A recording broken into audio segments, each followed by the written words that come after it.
Plusieurs heures de mauvaise piste et un déplacement de 4 jours ce week-end, c'est le prix à payer pour ramener la paix dans la province de Kwango, à l'est de Kinshasa. Sous forte escorte, le ministre des Anciens Combattants s'est rendu dans cette zone touchée depuis 4 ans par la rébellion Mobondo, une milice communautaire qui a mené de nombreuses attaques. Nous sommes dans une zone où aucune autorité n'est jamais arrivée depuis que ce phénomène a commencé. Nous espérons, avec la sincérité que nous lisons dans les acteurs, que ça sera la fin de ce phénomène. Fin 2025, les Mobondo étaient encore actifs dans 5 provinces autour de la capitale, perturbant son approvisionnement. Les autorités de Kinshasa ont réussi à convaincre les communautés Teke et Yaka de se réconcilier. Ces derniers s'étaient révoltés contre l'augmentation des redevances foncières imposées par les chefs traditionnels Teke.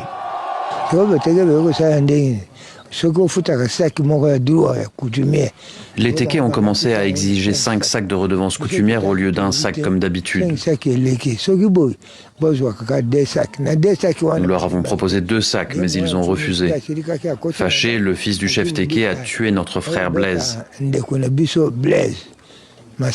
Il s'en est suivi l'arrestation de tous les membres de la famille de Blaise, déplacés de force vers le Bandundu. Thomas Makambu, surnommé aussi Foyaya, a aujourd'hui 73 ans et il est considéré comme l'initiateur de la milice Mobondo. Pour ses combattants, il a confectionné des fétiches de protection contre les balles ennemies. Il donne une deuxième explication à l'insurrection, la vente de terre à Joseph Kabila ou ses alliés, jugés proches des Rwandais et qui aurait conduit à l'expulsion des cultivateurs Yaka.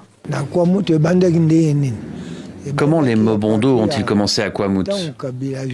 C'était quand les Teke ont vendu tout l'espace à Joseph Kabila. Et ils ont demandé à tout le monde d'évacuer les terrains qu'il avait achetés. Alors, nous nous sommes posé la question, pourquoi quitter? Encadré par des commandants Mobondo, le ministre Ntambwe a visité plusieurs villages, présidant à des cérémonies de remise des armes. Un matériel disparate mais important. Un seul message, l'heure est à la paix. La population semble soulagée et les combattants sont intéressés par la proposition d'être intégrés dans l'armée nationale congolaise. Notre terre, où les cordons ombilicaux de nos ancêtres ont été enterrés, était en train d'être vendue aux Rwandais. Nous n'avons pas aimé cela car nous ne pouvons pas devenir leurs esclaves. Nous avons remis les armes pour qu'il y ait la paix.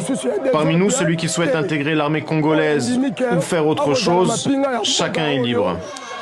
Plus de 500 jeunes ex-Mobondo ont déjà été regroupés en périphérie de Kinshasa. On leur promet maintenant, selon leur choix, une formation militaire ou professionnelle. Plusieurs se déclarent prêts à aller se battre dans l'est du pays.